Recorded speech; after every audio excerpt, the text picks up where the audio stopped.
Laba Okello Christopher adduse mu Uganda akatambi ogenda kafuna maaso awo gwe baakwatidde mu bwenzi ku lunaku lwa Mother's Day naye asattira ka video weekali mu maaso awo. Frank Gashumba ne famire ye nabo ogenda kubanga obeerabirako mu maaso awo. Mugamba mutya, mwasibye mutya bantu bange, kansubire nti muli bulungi ba mikwano ng'enkola yaffe. Mbasaba video mugimpe like era neesaba gwe wenna atanaba kusubscribinga wano ku Suvie News Extra nti mukwano subscribinga era onyigende mu notification bell emisubwanga byonna bye mateekayo wano ku Suvie News Extra. Kalo Nantongo naye mwina maaso awama nga tukakasiriza ddala Suvi Airport pick up badiyali mumpagire saagala kusiiba njala ng'ate we mulitambula nange oyagala genda ku kisaawe oyagala kutwala ku kisaawe oyina wonna oyagala okugenda genda mu kyalo genda Masaka Kaliisizo oyagala genda Mbalo oyagala genda Busoga wonna nkoonako badiyali ogenda tambula bulungi nange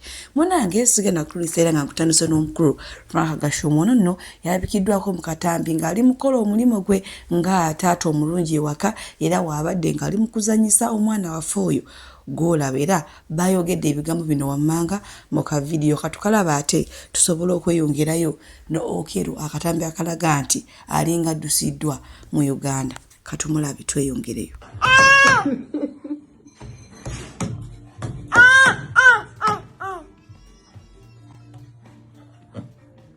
What?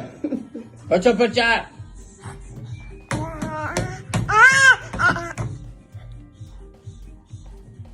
Aha.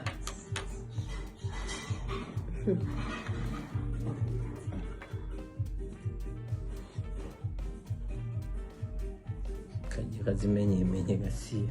Pacha.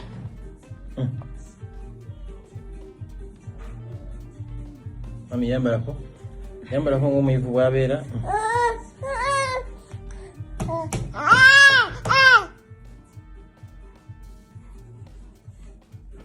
Gashumba bwatu bwabeera ewe omanyi waliwo omuyimbi omu yagamba nti taata omulungi y'oyo afaayo ku maka ge. Ndowooza era munnange y'omu ku mwami Frank Gashumba omwana omulaba yenna azanyisa amaanyi kwegamba alaga nti taata omulimu gwe agukolera ddala ogw'okumulabira. Munnange mbadde mpita ayiteeyo nga sigwa ka video kano mu kavidiyo kano mulimu omusajja bali mu nnyonyi munda mulimu omusajja afaanira ddala Okello ono Okello gwe bagamba okuteeka kalabba gwe basalira ogw'okufa weetegereza akalabba era nga bannayuganda mbalabyeko nga beekalakaasa nga bagamba nedda ono waaba Okello kati abo abantu mbeeramu abagamba biki muno nga mwavaayo ne mugamba abantu nti Okello bamusayidde gwa kufa ate wano mu nnyonyi azungazunga ekitegeeza abeera atolose nga azzeeyo mu Amerika gye yali awangaalira. Nawe osobola okwetegereza ekifaananyi ekyo oba ka vidiyo ako nompa ansayo mu comment section Okello oba si Okello. Naye nga bwe tweyongerayo n'omuyimbi Spice Diana omu Jamaica ono nno yazzeeyo olunaku lw'ejjo Jamaica kubanga eno yali yajja kukola nsimbi ate amaladdeyo. Naye munnange yalabikiddeko ku kisaawe kyaffe awo Entebbe ng'akaaba amaziga amayitirivu ennyo mbuuza kiki ekimukaabya. Munnange abali tayagala kuddayo waabwe ng'ayagala kusigala mu Uganda. Jjukira yagambye nti ayagala omusajja w'e Uganda amuzaalemuko ku mwana. Bakasitoma baffe abalungi nyongera okubajjukiza nti emiwendo gyo twagisaliddeko ddala nga woolabaawo ate nsiiba nti bagamba nti booking a Suvi Airport pick up and transport service mukwano nze siseererako ddala. Oyagala kugenda mu kyalo, oyagala kukima mu kyalo, oyagala genda ku pate, oyagala genda ku birthday, oyagala kulya ku zizo, kiki oyagala okulya, oyagala kunona ku kisaawe, oyagala kutwala ku kisaawe, booking a Suvi Airport pick up and transport service. Ate badiyale wojja n'ongamba munnange ebyadala Suvi sente zo nazirabye naye ekyamazima siziwezaawo nja kusalirako oba okitegeera. Kati so gwe wenna atanaba ku booking a Suvi Airport pick up and transport service ono ng'ojja n'akusalira nako olinze eki mukwano. Booking a Suvi tweyongere.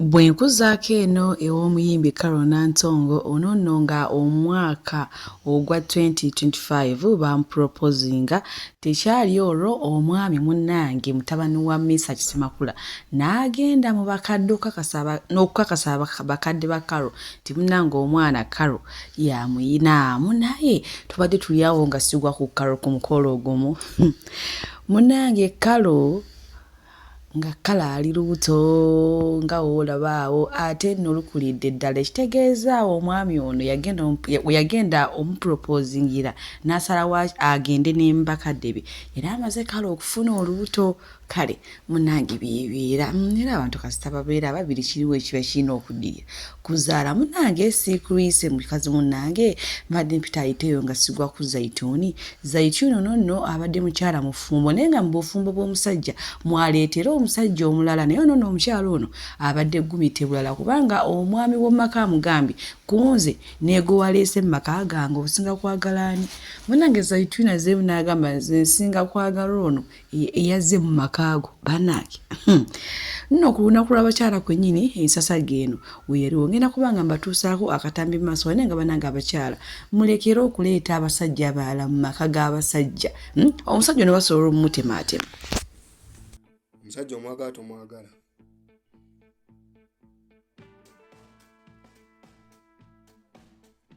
omwagala kiro kyanjagala sikyo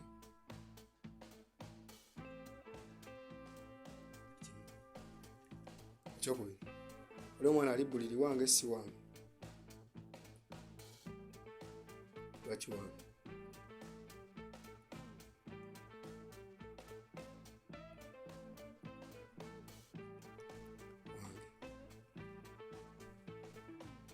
kwesa emirundi emeka wano ewange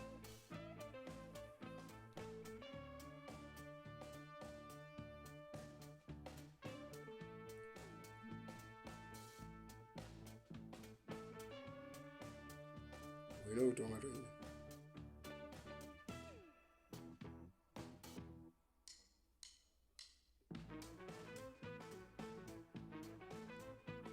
yakaja wano ewange muni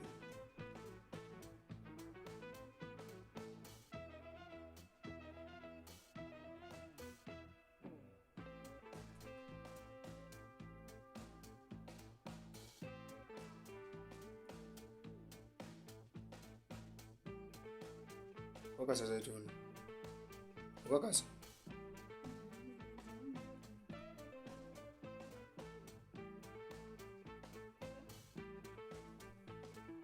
obeera otya ng'oyagala omusajja omwagala naye amulaba osaako omulundi gumu okulabirira bulungi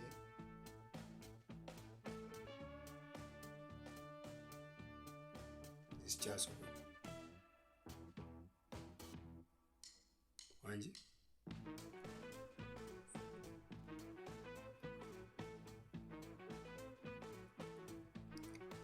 tegeeza amaka nga mulekerezesi sisobola sekyo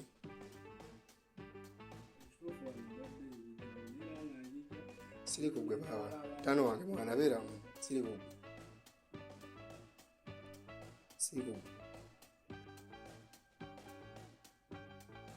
awa siri kugwe ni Zaituni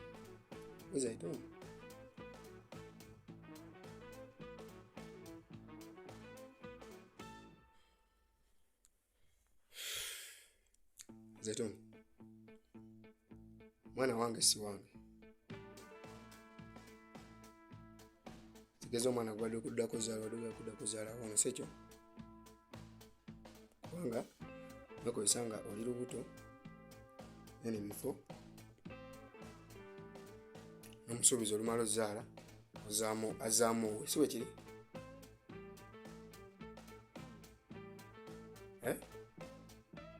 omuntu gweyagala nza obutamuzaalira